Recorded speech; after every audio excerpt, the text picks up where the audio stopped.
여러분 성경에는 하나님의 이야기도 나오고 또 사람의 이야기도 많이 나옵니다. 성경에 하나님의 이야기가 나오는 이유가 어디 있습니까? 하나님은 이런 분이다. 또 하나님은 이런 일을 행하신 분이다. 하나님 우리에게 이런 놀라운 은혜를 주시는 분이다. 이런 하나님의 이야기가 기록된 이유가 어디 있죠? 그 하나님을 우리가 바로 알고 바로 믿어서 구원받게 하기 위해서 성경에는 하나님의 이야기가 나오고 있습니다. 근데 성경에는 하나님의 이야기만 있는 것이 아니라 사람의 이야기도 성경에 많이 기록되어 있습니다. 이런저런 많은 종류의 사람들의 삶에 대한 이야기가 많이 나옵니다. 그럼 왜 이 성경에 사람들의 이야기를 기록하고 있는가? 쉬운 말로 대답하면 그들의 삶을 보고 삶을 본받게 하기 위해서 이 사람들의 이야기가 기록된 것입니다. 물론 좀 나쁜 사람도 있죠. 나쁜 사람도 있는데 그 나쁜 사람도 어떻습니까? 타산지석이라고 그 삶의 반면교사로서 우리가 배울 수 있기 때문에 나쁜 사람의 이야기도 성경에는 기록되고 있습니다. 우리 지난주에 나오미의 삶을 같이 묵상하면서 하나님이 주신 교훈을 받았는데 앞으로 몇 주 동안에는 이 누시라는 이 여자의 삶을 통해서 하나님이 주시는 교훈을 같이 받으려고 합니다. 오늘 본문에 보면 누시라는 아주 귀한 여인이 등장합니다. 원래 이 룻은 이방 여자입니다. 이방 여자. 지금은 뭐 이방 사람이라고 해서 별로 이렇게 안타깝고 뭐 그런 게 별로 없죠. 그러나 이 성경이 기록될 당시에는 이방 사람들은 하나님이 택한 선민들에게 사람 취급도 받지 못했습니다. 개나 돼지 취급을 받았지 사람 취급을 받지 못했어요. 심지어 유대인들이 잘 보는 탈무드를 이렇게 읽어보면 그 탈무드 가운데는 그런 질문도 있어요. 유대인들이 하나님 앞에 질문을 하는데 하나님 왜 저 쓸모없고 쓰잘데기 없는 그런 이방인들을 하나님이 창조하셨습니까? 라는 그런 질문을 던집니다. 그리고 그들이 뭐라고 대답하냐면 하나님께서 이 쓸모없고 쓰잘데기 없는 이방인들을 창조한 이유는 지옥의 땔감으로 쓰시기 위해서 창조했나 보다 그렇게 생각을 해요. 그만큼 유대인들은 이방인들을 무시하고 멸시하는 그런 어떤 대상입니다. 근데 누시라는 여자는 바로 그런 이방 여자였어요. 근데 놀라운 것은 어떻습니까? 이 누시라는 이방 여자가 예수님의 족보에 올라갑니다. 죽었다 깨도 이 여자는 족보에 들어갈 수도 없을 뿐만 아니라 이 이름이 메시아의 계보에 들어갈 수 없는데도 불구하고 하나님께서 누시라는 여자를 은혜로 발탁하셔서 은혜로 그에게 찾아오셔서 이 여인을 어떻게 해요? 예수님의 족보에 올리는 놀라운 축복을 이 누시라는 여자에게 주고 있습니다. 여러분 그렇습니다. 이렇게 하나님의 은혜에 발탁된 사람, 은혜 가운데 사는 사람, 쉽게 말하면 하나님을 믿는 사람이라는 거죠. 하나님의 사람이에요. 그죠? 이런 하나님의 사람들은 과연 어떻게 살 것인가? 하나님의 은혜 가운데 사는 하나님의 사람들의 삶은 어떤 삶인가? 오늘 설교 제목이 뭡니까? 하나님의 사람으로 산다는 거. 이게 이제 오늘 설교 제목 아닙니까? 여러분 정말 그래요. 하나님의 사람으로 산다는 거. 어떻게 사는 것이 은혜를 받은 하나님을 제대로 믿는 하나님의 사람들이 사는 그 삶이 도대체 어떤 삶인가? 오늘 말씀을 통해서 하나님이 저와 여러분들에게 교훈을 하시는데 오늘 이 누시라는 여자의 삶을 통해서 과연 하나님의 사람들은 어떤 삶을 살아야 되는가라는 것을 같이 생각해 보는데요. 제일 먼저 하나님의 사람들이 사는 삶. 제일 먼저 복잡하지 않습니다. 그 첫 번째는 뭐냐? 사람들을 돌보는 그런 삶을 살아야 됩니다. 그럼 성경은 어떤 사람을 가장 귀한 사람으로 평가합니까? 사람을 돌볼 줄 아는 사람. 이 사람이 참 귀한 사람이다. 존귀한 사람이다. 성경은 그렇게 평가하고 있어요. 오늘 룻을 보세요. 이 룻이라는 이 여자가 누구를 돌보냐면 나오미를 돌보려고 합니다. 그럼 룻과 나오미의 관계가 무슨 관계라고 했죠? 시어머니와 며느리의 관계예요. 그러니까 며느리가 지금 어떻게 해요? 시어머니를 돌보려고 하고 있는 거예요. 그러므로 여러분들 정말 하나님의 사람으로 삶을 살고 싶습니까? 여러분들 정말 하나님의 사람으로 삶을 살고 싶다면 어렵지 않아요. 여러분들의 시어머니 잘 돌보시기 바랍니다. 썰렁하네요. 시어머니 잘 돌보니까 쥐죽은 듯이 조용한데. 우리 시어머니 다 안 계셔요? 다 돌아가셨어요? 다시 한번 축복합니다. 여러분들의 시어머니 잘 돌보시기 바랍니다. 제가 지어낸 말 아니에요? 오늘 성경에 나오는 말씀 그대로 전해드리는 겁니다. 쉽지 않습니다. 어떻게 보면 이 시어머니라는 그 존재들은요, 어떻게 보면 참 묘한 존재일 수가 있습니다. 친정엄마는 그냥 마음이 가요. 이렇게 애쓰지 않아도 친정엄마한테는 마음이 저절로 이렇게 가는데, 시어머니들한테는 이게 마음이 가지 않는 경우가 참 많이 있어요. 또 이 시어머니들의 특징이 뭔가 하면, 며느리들이 아무리 잘해줘도요, 그걸 이렇게 당연하게 받아들여. 내가 내 아들 어떻게 키웠는데 하면서, 이 시어머니들은 이 며느리들이 잘해줘도 당연하게 받아들이고 그걸 이렇게 고마워하지 못하는 그런 어떤 부분들이 있는 것 같아요. 그러다가 이제 조금만 서운하게 해주면 어떻게 해요? 이제 무섭게 이제 화를 내고 그렇죠. 그러니까 며느리와 이 시어머니의 관계는 어떻게 보면 이게 참 가까운 관계인 것처럼 보이는데, 등 돌리면 남이 되는 그런 관계가 이 관계가 아닌가, 그런 생각을 좀 해봅니다. 근데 오늘 룻기서에서 하나님께서는 이 관계 설정을 함에 있어서 시어머니를 이렇게 등장을 시켜요. 여러분들 왜 많은 관계에 그런 설정이 있을 텐데 이 시어머니를 등장시키는 그 이유가 어디에 있을까요? 그렇습니다. 특별히 우리 주변에서 우리에게 돌봄을 받아야 될 그런 사람들이 참 많이 있는데, 이 돌봄을 받아야 될 그 사람들 가운데는요, 이 시어머니와 같은 특성을 갖고 있는 분들이 의외로 참 많아요. 우리가 돌봐주고 섬겨주고 무언가 도움을 주면 그걸 아주 당연하게 생각하고 고마운지 모릅니다. 그러다가 어떻게 해요? 좀 서운하게 하고 섭섭하게 하면 이 시어머니처럼 아주 섭섭하는 그런 어떤 모습들이 있는 거죠. 그런 분들이 참 많이 있기 때문에 오늘 이 성경에서는 관계를 설정하는데 시어머니라는 이런 관계를 지금 설정하고 있는 겁니다. 그럼 룻이 이 시어머니를 어떻게 잘 섬기는지 한번 보세요. 8절 말씀 한번 보실까요? 8절 말씀. 나오미가 두 며느리에게 이르되 너희는 각기 너희 어머니의 집으로 돌아가라. 너희가 죽은 자들과 나를 선대한 것 같이 여호와께서 너희를 선대하시기를 원하며. 이 나오미가 고향으로 돌아가면서 빌어먹어도, 지난주에 말씀드린 것처럼 빌어먹어도 내가 고향에서 가서 빌어먹어야 되겠다, 그런 마음으로 이제 고향으로 이제 돌아가는데, 고향으로 돌아가면서 며느리에게 이야기를 하는 거죠. 사랑하는 딸들아, 그동안 너무 고마웠다. 너희들이 나한테 해준 거 내가 평생 잊지 못하겠다. 너희들이 참 죽은 시아버지한테도 잘했고 내 두 아들한테도 참 잘했고 시어머니 나한테도 참 잘해줬는데 내가 평생 너희들의 고마움 잊지 않고 살겠다. 그러나 이제 내가 고향으로 돌아가야 되는데 나에게는 소망이 없으니까, 나에게 나올 곳이 없으니까 이제 너희들은 너희 친정으로 돌아가서 좋은 남자 만나서 이제 행복한 그런 삶을 살았으면 좋겠다. 그렇게 시어머니가 이렇게 이야기를 하는 거예요. 그럼 시어머니가 그 정도 나오면 계산 빠른 그런 며느리들은 어떻게 합니까? 어머니, 우리 생각은 그게 아닌데 어머니가 참 그걸 그렇게 원하시면 참 우리도 어쩔 수 없네요 하면서 우리는 어머니 말씀 그냥 따르겠습니다, 이렇게 헤어질 수 있는 거죠. 이 계산 빠른 며느리들은 그렇게 할 수 있어요. 근데 오늘 룻을 보니까요, 다른 반응을 보이죠. 시어머니가 그렇게 나오는데도 아주 단호하게 이야기합니다. 어머니, 절대 그럴 수 없습니다. 저에게 한 번 시어머니는 영원한 시어머니입니다. 그렇게 얘기하는 거예요. 아마 룻이 한국에서 태어났다면 해병대에 아마 지원하지 않았을까.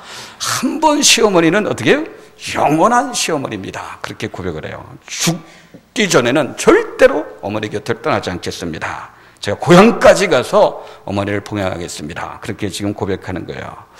아마 아들 두 분들이 있으면 이런 말씀을 들으면 참 우리 집안에도 이런 며느리 하나 들어왔으면 좋겠다, 아마 그런 소원이 있을 거예요. 여러분 축복합니다. 아들 두신 분들, 여러분들의 가정에 꼭 이런 며느리 들어오시기를 주님의 이름으로 축복합니다. 네, 아멘. 예, 아들 두신 분들은 이런 며느리 들어와야 돼요. 여러분들, 그런데 우리가 정말 하나님의 사람으로 살기 원한다면 정말 인간적으로 마음이 가기 힘든 그런 존재가 있다 할지라도 그 대상이 시어머니가 될 수도 있고 아니면 정말 다른 어떤 대상이 될 수 있을지라도 내가 돌봐야 될 사람을 잘 돌보면서 잘 섬기면서 사는 것, 바로 그 삶이 어떻게 해요? 하나님의 사람으로서 사는 삶입니다. 여러분, 하나님께서는 하나님의 사람들에게 뭐 굉장한 것을 요구하는 것이 아니에요. 여러분들에게 뭐 40일 뭐 금식기도 하라는 것을 요구하고 365일 뭐 철야기도 하라는 것을 요구하는 게 아니에요. 여러분들에게 뭐 치유 은사 받아서 병든 자를 막 고치고 환상을 보고 뭐 신비한 경험을 하고 초자연적 기적을 일으키는 그런 사람이 되라, 그렇게 하나님께서 우리에게 요구하시는 것이 아니에요. 그럼 성경을 읽어보면 하나님이 하나님의 사람들에게 요구하는 것은 눕과 같은 삶을 좀 살라는 거예요. 이 눕과 같은 삶, 우리 주변에 나로 하여금 돌봐야 될 사람들을 하나님께서 이렇게 포진시켜 놓으셨는데, 이 눕과 같이 하나님이 내게 맡겨진 그 사람, 내가 돌봐야 되고 내가 섬겨야 될 그 사람들 좀 너희들이 돌보면서 살아라, 너희들이 좀 섬기면서 살아라. 하나님께서 저와 여러분들에게 그렇게 말씀하시고 있는 거예요. 그럼 예배서도 5장에 보면 사도 바울이 예배소에 있는 성도들에게 명령하죠. 술 취하지 말고 오직 성령의 충만함을 받으라, 그렇게 명령을 합니다. 성령 충만함을 받으라, 그렇게 명령을 해요. 그러면서 바울이 하는 얘기가 뭐냐면, 그 성령 충만 받았을 때 내가 성령 충만 받은 것을 누가 제일 먼저 아는가? 여기 서 있는 목사가 제일 먼저 아는 게 아니에요. 여러분들이 성령 충만 받은 거 여기 서 있는 목사가 제일 먼저 아는 게 아니라 여러분들의 가정에 여러분들의 남편이 제일 먼저 알아야 되는 거예요.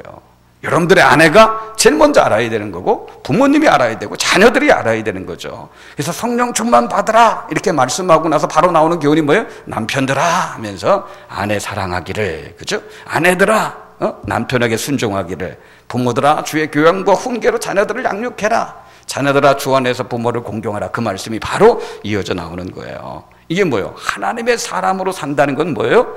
자기 가족부터 시작해서 자기 주변에 있는 사람들, 내가 돌봐야 되고 내가 섬겨야 되는 그 사람들부터 잘 돌보고 잘 섬기며 사는 거, 그게 하나님의 사람으로 사는 거고, 그게 성령 충만한 삶이다. 성경은 우리에게 분명하게 교훈하고 있는 것입니다. 여러분들 정말 축복합니다. 우리 주변에 돌봐야 될 그런 사람들 잘 돌보시는 그런 삶의 모습이 저와 여러분들의 삶의 모습이 되시길 주님의 이름으로 축복합니다. 축복합니다. 예, 아멘 하시요. 예, 아멘이 뭐요? 그렇습니다. 내가 그렇게 살기 원합니다. 그럼 아멘을 잘할수록 하나님께서 은혜를 주시는 거예요. 두 번째, 여러분들 한 단계 더 나갑니다. 우리가 사람을 잘 돌봐야 되는데 한 단계 더 나가서요, 우리가 돌볼 사람이 더 어렵고 힘든 처지에 있다 할지라도 변함없이 신실하게 잘 돌보는 사람이, 그 사람이 정말 하나님의 사람으로 사는 사람입니다. 여러분, 내가 돌봐야 될 그 사람 잘 나갈 때도 있지만 어떨 때는 어떻게 해요? 그렇지 않을 때도 많이 있죠. 그럼 인생이라는 게 그렇게 녹록치 않은 게 그 인생 아닙니까? 살다 보면 힘들고 어렵고 모든 것을 잃을 때가 있어요. 그러나 하나님의 사람은요, 정말 예수님을 제대로 믿고 사는 사람은 그럴 때에도 내가 돌보는 그 사람이 정말 힘들고 어려운 그런 상황에 들어간다 할지라도 그분들을 잘 돌보면서 사는 사람이에요. 그 사람들이 정말 하나님의 사람들입니다. 그럼 룻을 보세요. 지금 시어머니를 돌보려고 하는데, 이 시어머니를 잘 돌보면 시어머니한테 뭔가 나올 것이 있기 때문에, 나올 것이 있기 때문에 그 어떤 것을 기대하기 때문에 지금 시어머니를 돌보려고 하는 게 아닙니다. 지금 시어머니는 가진 것이 아무것도 없어요. 남편도 죽었고요, 두 아들도 죽었어요.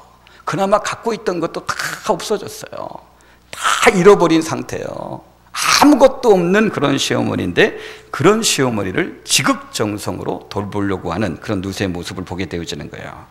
그럼 12절 13절 말씀 보세요. 나오미가 그 며느리한테 뭐라고 하는지. 내 딸들아 되돌아가라. 나는 늙었으니 남편을 두지 못할지라. 가령 내가 소망이 있다고 말한다든지 오늘 밤에 남편을 두어 아들들을 낳는다 하더라도 너희가 어찌 그들이 자라기를 기다리겠으며 어찌 남편 없이 지내겠다고 결심하겠느냐. 내 딸들아 그렇지 아니하리라. 여호와의 손이 나를 치셨으므로 나는 너희로 말미암아 더욱 마음이 아프도다 하며. 어떻게 보면 이해가 안 되는 구절이죠. 이 시어머니가 며느리한테 이야기를 하는데 무슨 이야기를 해요? 나에겐 소망이 없다는 거예요. 내가 나이가 많아서 난 더 이상 결혼할 수 없다고 얘기하는 거죠. 가령 내가 그래도 운이 좋아가지고 오늘 결혼해서 내가 자식을 낳는다, 아들을 낳는다 할지라도 너희들이 어떻게 그 아들들 기다릴 때까지, 자랄 때까지 기다릴 수 있겠느냐. 그런 말을 지금 하는 거예요. 그럼 이거는 그 당시에 성경 풍습을 좀 이해해야 되죠. 계대 결혼이라는 제도가 있어요. 형사치수라고도 하고 넓게 얘기하면 고엘 제도라고도 이야기합니다. 사장을 선교할 때 다시 한번 말씀을 드리겠지만 계대 결혼, 그게 뭐냐면 형이 결혼했는데 그 형이 자식 없이 죽는 거예요. 그러면 어떻게 해요? 이스라엘의 풍습 가운데는 동생이 그 형수한테 들어가서 자식을, 그 대를 이어줘야 되는 그런 풍습이 있는 거죠. 왜 그러냐면 지금이야 혼자 돼도 얼마든지 혼자 잘 살 수 있는 그런 어떤 사회적인 그런 환경들이 있습니다. 좀 힘들고 어려울지 모르지만 못 사는 건 아니에요. 그러나 성경 시대는요, 과부들은 절대 혼자 살 수 없는 그런 사회적인 환경이었어요. 과부가 된다, 이건 이제 경제적으로 모든 것이 다 끊어지는 것과 똑같아요. 경제 활동을 못 하는 거예요. 그나마 남편이 있으면, 자식이 있으면 괜찮은데 그게 없는 경우에는 굶어 죽을 수밖에 없는 거예요. 그런 과부들을 성경에서 보호해주기 위해서 이 계대 결혼 제도가 있는 거예요. 그러니까 나오미가 그런 이야기를 하는 거예요. 내가 오늘 결혼해서 자식 난다 할지라도 그 자식들이 그러면 너희들한테 장가를 갈 수 있지만 너희들이 언제까지 기다려줄 수 있겠느냐. 그러니까 나에게는 소망이 없고 나에게는 희망이 보이지 않으니까 너희들 친정으로 돌아가서 좋은 사람 만나서 재혼해서 행복하게 좀 살아라. 그럼 시어머니 나오미가 그렇게 이야기하는 거예요. 그러면서 이 나오미가 아주 의미심장한 말을 합니다. 13절 그 후반절에 보면 여호와의 손이 나를 치셨으므로 나는 너희로 말미암아 더욱 마음이 아프도다 하며, 자기에게는 아무런 희망도 없고 소망도 없고 자기에게는 나올 것이 아무것도 없다, 그렇게 이야기하면서 또 하는 말이 뭐냐면 자기는 하나님의 저주를 받은 여자다, 그렇게 얘기하는 거예요. 그러면서 하는 말이, 봐라, 내가 하나님의 저주를 받았으니까 남편도 나보다 먼저 죽은 거고 두 아들도 나보다 먼저 죽은 거 아니냐. 너희들도 나를 떠나지 않고 내 곁에 항상 이렇게 서성거리면 너희들에게도 하나님의 저주가 임할지 모른다. 그러니까 너희들 빨리 네 친정으로, 네 고향으로 돌아가라. 그 시어머니가 지금 그렇게 이야기하는 거예요. 이 말이 절대 과장된 말이 아니에요. 그 당시 정서로 보면 나오미는 분명히 하나님의 저주를 받은 사람으로 보일 수밖에 없습니다. 근데 그런 말을 들은 룻인데 그 룻이 어떻게 합니까? 나오미가 그런 상황 가운데 처했는데도 아무것도 없는 상황, 뭔가 얻어낼 것이 아무것도 없는 그런 상황, 뭔가 도움을 받을 만한 것이 아무것도 없는 상황, 오히려 그 옆에 서성거리다가 그 옆에 있다가 하나님의 저주가 자기에게도 임하게 될지 모르는 그런 상황인데, 그런 상황 가운데 룻이 한 말이 뭐예요? 한번 시어머니는 영원한 시어머니입니다. 저는 어머니 곁을 죽었다 깨도 떠나지 않겠습니다. 그렇게 지금 고백하는 거예요. 하나님이 바로 그런 룻의 모습을 너무 귀하게 보신 겁니다. 너무 기쁘게 받으신 거예요. 뭘 보면 알 수 있습니까? 그럼 16절 17절 말씀 한번 보세요. 16절 17절 말씀. 룻이 이르되 내게 어머니를 떠나며 어머니를 따르지 말고 돌아가라 강권하지 마옵소서. 어머니께서 가시는 곳에 나도 가고 어머니께서 머무시는 곳에 나도 머물겠나이다. 어머니의 백성이 나의 백성이 되고 어머니 하나님이 나의 하나님이 되시리니 어머니께서 죽으시는 곳에서 나도 죽어 거기 묻힐 것이라. 만일 내가 죽는 일 외에 어머니를 떠나면 여호와께서 내게 벌을 내리시고 더 내리시기를 원하나이다 하는지라. 여러분 이 말 간단하게 하면 어머니, 나 절대 어머니 떠나지 않겠습니다. 그렇게 한마디도 간단하게 요약할 수 있는 말이에요. 내용이 참 길게 지금 이게 늘어져서 나오는데 그냥 간단하게 말하면 룻이 어머니 곁을 절대 떠나지 않겠다, 그 말이거든요. 근데 하나님께서는요, 이 간단한 말을 혹시 사람들이 못 들을까봐, 혹시 사람들이 그냥 지나칠까봐 길게 늘어가지고 써놓으셔요.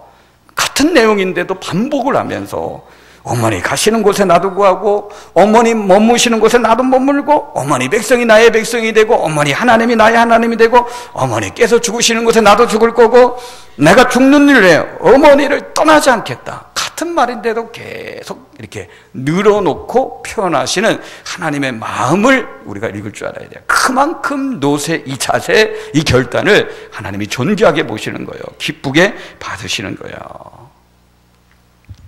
아무것도 없는 시어머니, 어떻게 보면 근처에 있으면 화를 당할지도 모르는 그런 신세인데 그 어머니에게 신의를 지키는 모습이죠. 그럼 이것이 얼마나 귀한 모습입니까? 믿음이라는 게 바로 이런 게 진짜 믿음입니다. 진짜 믿음 바로요. 우리 신앙이 밖으로 이렇게 표현되어야 되죠. 여러분, 신앙의 표현은 항상 그죠? 이렇게 말씀 열심히 읽고, 기도 열심히 하고, 교회 열심히 나오고, 이것도 아주 중요한 신앙의 표현이죠. 말씀과 기도 생활 열심히 하고, 그죠? 예배 잘 드리는 것도 중요한 신앙의 표현이지만, 진짜 신앙은요, 그 믿음은 내가 가졌지만, 그 믿음의 결과, 그래서 어떻게, 그 믿음 때문에 덕을 보는 사람은 내가 아니라 내 주변 사람들이 덕을 봐야 돼요. 이게 진짜 신앙을 갖고 사는 사람들이에요. 그러니까 하나님의 사람으로 산다는 것은 내가 믿음 갖고 하나님 믿고 살지만 그 믿음은 내가 갖고 있지만 덕은 내 주변 사람들이 보는 거죠. 마치 룻처럼. 룻이 정말 이방 여자였는데 그 믿음의 가정에 시집 가가지고 그 믿음이 제대로 들어갔어요. 하나님에 대한 믿음이 어설프게 들어간 여자가 아니라 아주 분명하게 제대로 된 성경적인 믿음이 딱 들어가니까 믿음은 룻이 가졌지만 그 덕은 누가 봐요? 시어머니 나오미가 지금 보고 있는 거예요. 요한복음 21장에 보면 예수님이 부활하시고 나서 그 베드로를 찾아가셔서 세 번 질문을 하시죠. 요한의 아들 시몬아, 요한의 아들 시몬아, 네가 나를 사랑하느냐? 질문합니다. 요한의 아들 시몬아, 네가 나를 사랑하느냐? 요한의 아들 시몬아, 네가 나를 사랑하느냐? 세 번이나 반복해서 질문하셔요. 그때 베드로가 대답하죠. 주님, 주께서 아십니다. 주께서 아십니다.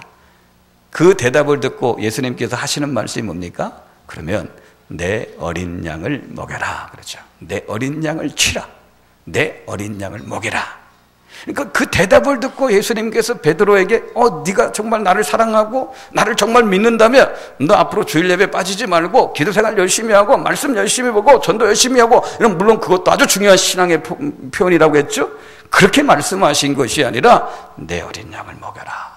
내 어린 양을 쳐라. 무슨 말이에요? 주변에 있는 사람들 섬기라는 거죠. 주변에 있는 사람들 섬기라는 거예요. 주변에 있는 사람들 돌보라는 거예요. 나를 믿는 게 진짜 믿음이고 나를 사랑하는 게 진짜 사랑이라면 주변에 있는 사람들, 어린 자들, 마땅히 돌봐야 되고 섬겨야 될 자들이 있다면 그들을 섬기고 그들을 돌보고 정말 믿음이 어린 자들을 잘 돌보면서 살아라. 주님께서 그렇게 말씀하시고 있는 거예요. 성경에 기록은 안 나왔지만 아마 하나님과 룻 사이에도 그런 대화가 분명히 오고 갔을 거예요.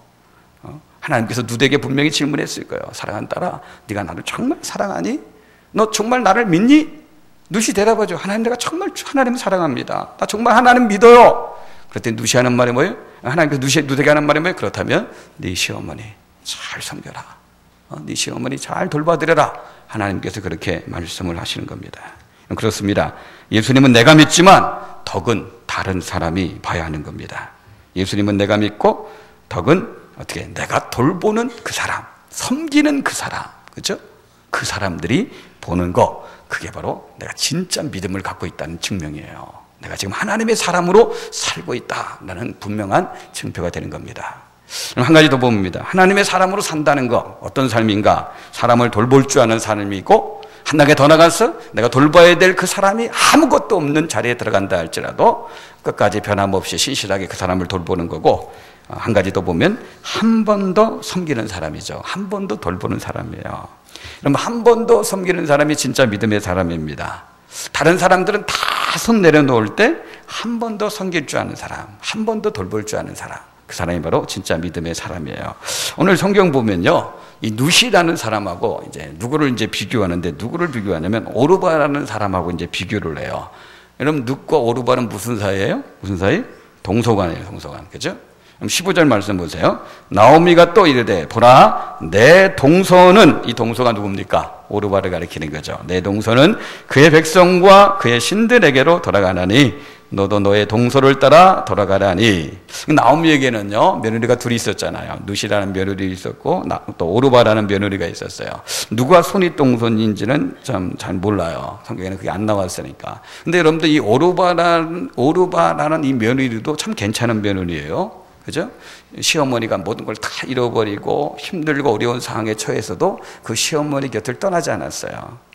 시어머니가 고향으로 돌아가려고 할 때 같이 따라 나섰던 며느리입니다. 같이 시어머니하고 고향으로 돌아가려고 같이 따라 나섰던 며느리예요. 그럼 정말 약삭 딱 바른 며느리라면 시어머니가 고향으로 돌아갈 그런 기색을 딱 보이면 시어머니한테 와서 어머니 내가 잠깐 친정에 일이 있어서 친정에 좀 다녀오겠습니다 이야기하고 나서 연락을 딱 끊어버리면 뭐 어머니는 돌아가든지 말든지 그렇게 할 수 있는데 이 오르바라는 며느리는 그렇게 하지 않았어요.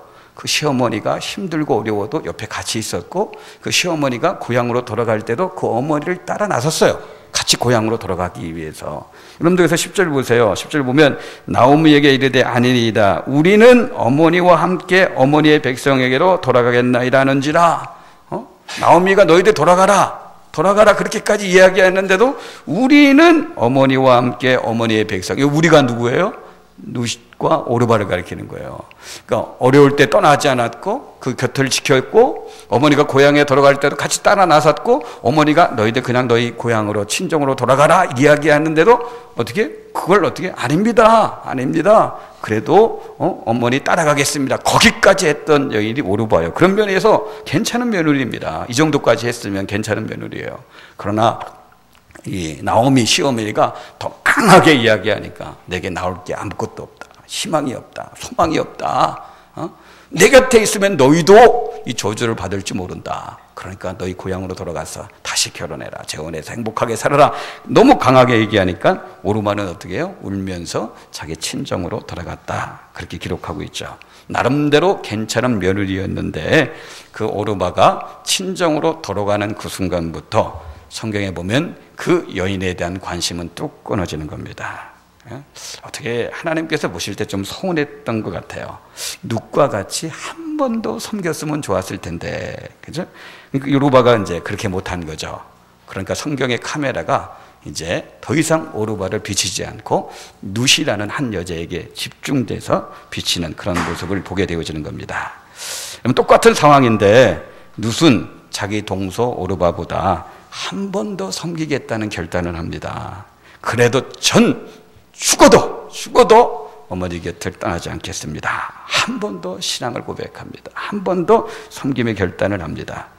우리 사랑하는 동역자 여러분, 동서보다 한 번 더 섬기시길 바랍니다. 동서보다 한 번 더 섬기시기 바랍니다. 이 성경 보면 참 구체적인 것 같아요. 동서지간 참 묘한 관계 아닙니까? 동서지간 참 묘한 관계죠. 옛날에 우리 속담에 그 사촌이 땅을 사면 배가 아프다 그러는데 요즘은 어떻게 얘기해요? 동서가 땅을 사면 응급실에 간다. 그런데요. 동서가 땅을 사면 응급실에 간다. 그런 아주 묘한 관계가 동서지간 아닙니까? 그런데 어떻게 해요? 이 룻은 그런 동서보다 한 번 더 섬겨요. 한 번 더 결단하는 그런 모습이 있는 거예요. 그럼 그래요. 우리가 그냥 세상 사람과 똑같이 살기 원한다면 그냥 그런 대로 사셔도 괜찮아요. 그러나 우리가 세상 사람들과 같이 사는 게 아니라 하나님의 사람으로 살기 원한다면, 정말 믿음을 갖고 있는 하나님의 사람으로 살기 원한다면 동서보다는 한 번 더 손해볼 줄 알아야 되고, 동서보다는 한 번 더 섬길 줄 알고, 그죠? 한 번 더 돌볼 줄 아는 그런 삶을 살아가야 되는 거예요. 명절 끝나고 어떤 집사님이 아주 속상하면서 그런 얘기를 해요. 아랫동서가 너무 밉다는 거예요. 명절 당일날 와가지고 밥 먹고 그냥 잽싸게 자기 친정에 가는 그 아랫동서가 얼마나 미운지 속도 상하고 막 화도 나고 막 그런다고. 막 자기는 이틀이나 3일 전에 가서 막 음식 준비하고 그 명절날도 오는 손님들 다 함께 대접하고 저녁 늦게 자기 친정으로 가는데 이 아랫동서는 그냥 입만 이렇게 하면서 그렇게 한다고 막 속상해 하더라고요. 근데 여러분들 그럴 필요 없습니다. 그 동서보다 하루나 이틀 전에 먼저 가서 음식 장만하는 거고, 하나님의 사람들은 그런 거예요. 하나님의 사람들은 그 동서보다 하루나 이틀 전에 가서 음식 장부하는 거고, 그날 저녁 때까지 오는 손님들 다 대접하고 설거지까지 다 마치고 그리고 친정에 가는 거예요. 그리고 그게 하나님의 사람으로 사는 삶의 모습이에요. 그럼 시어머니들도 마찬가지예요. 내가 그냥 시어머니가 아니라 정말 하나님의 사람으로서의 삶을 사는 그런 시어머니가 되고 싶다. 간단합니다. 내 딸 오기 전에 며느리 먼저 친정에 보내시면 돼요. 어떤 시어머니 보면 딸 오는 것까지 다 섬기게 하고 나중에 가는데 그러면 안 돼요. 그러니까 정말 내가 예수님 잘 믿는 시어머니, 하나님의 사람으로 사는 그런 시어머니가 되기 원한다면 내 딸이 친정에 오기 전에 먼저 며느리를 어떻게 해요? 친정에 보낼 줄 아는 그런 어떤 시어머니가 돼야 돼요. 이건 성경을 보면 비교하는 것을 아주 싫어해요. 비교하는 걸 아주 싫어해요. 근데 어떤 경우에 보면 의도적으로 비교하는 경우가 참 많이 있어요.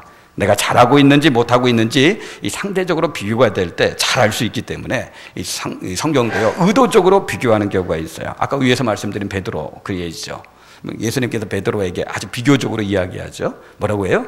베드로야, 요한의 아들 시몬아, 네가 이 사람들보다도 나를 더 사랑하느냐. 이렇게 의도적으로 좀 비교하는 그런 질문을 던지는 거죠. 마찬가지야. 이 땅의 수많은 누드에게 하나님이 질문을 던지는 겁니다. 이 땅의 며느리들아, 동서보다 한 번 더 신실하게 섬길 용의가 있냐? 한 번 더 손해볼 용의가 있느냐? 한 번 더 돌보려고 하는 그런 마음이 있느냐? 하나님 우리에게 물으시는 겁니다. 여러분들 성경에 보면 사랑은 어떻다고 합니까? 사랑은 오래 참는다 그러죠. 오래 참는다. 근데 오래 참는다는 것이 참 막연하고 애매할 수가 있어요. 오래 참는다는 게 도대체 어떻게 하는 게 오래 참는 건가? 1시간 참는 게 오래 참는 건가? 2시간 참는 거? 아니면 하루 참는 거? 일주일 참으면 그게 오래 참는 것일까? 좀 애매모호할 수가 있죠. 우리 할렐루야 교회 원로 목사님이었던 김상부 목사님이 그런 얘기하는 걸 듣는데, 이 오래 참는 게 뭐냐? 정말 화가 막 너무 솟구쳐가지고 화가 이 목까지 막 올라왔는데, 이제 폭발 직전까지 왔는데 그때 한 번 더 참는 거, 그게 바로 오래 참는 거다. 그렇게 얘기하더라고요. 물론 그것도 오래 참는 것이 될 수 있는데, 오래 참는 것은 정말 다른 게 아니라 오늘 이 말씀처럼 다른 사람보다 한 번 더 참는 거죠. 다른 사람보다 한 번 더 손해보는 거예요. 다른 사람보다 한 번 더 섬기는 거죠. 그게 바로 하나님의 사람으로 사는 겁니다. 우리 사랑하는 동역자 여러분, 우리가 그냥 세상 사람처럼 살 것 같으면 그냥 사시면 됩니다.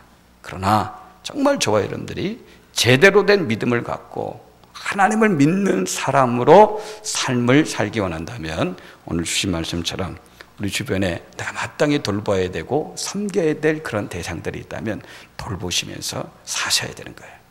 한 단계 더 나가서 내가 돌봐야 될 그 분이 상황적으로 환경적으로 아무리 힘들고 어려운 자리에 내려갔다 할지라도 변함없이 신실하게 그분들을 섬길 줄 알고 돌볼 줄 알아야 되는 거예요. 그리고 다른 사람들은 다 손을 내려놓았을 때 그때 한 번 더 섬기고 한 번 더 돌보는 거, 그게 바로 하나님의 사람들이 사는 삶의 양식입니다. 룻이 그런 삶을 살아갈 때 하나님은 그 룻을 놓치지 않으셨어요. 그를 이렇게 딱 붙잡으셔서 이방 여자인데도 예수님의 족보에 들어가는 놀라운 축복을 누릴 수 있도록 하나님께서 그에게 복을 주신 거예요. 마찬가지예요. 우리가 그런 삶을 살아간다면 하나님이 저와 여러분들의 삶을 주목하시는 거죠. 룻에게 주었던 그 축복을 저와 여러분들이 누릴 수 있도록 하나님께서 역사해 주시는 거죠. 그럼 그런 사람이 가정 안에 한 명 있고 정말 직장 안에 한 명이 있고 교회 공동체 가운데 한 명 있다면 그 사람 때문에 그 가정과 그 직장과 교회 공동체가 얼마나 밝겠어요. 얼마나 환해지겠어요. 축복합니다. 저와 여러분들 다 그런 분들 되시길 주님의 이름으로 축원합니다. 기도하겠습니다.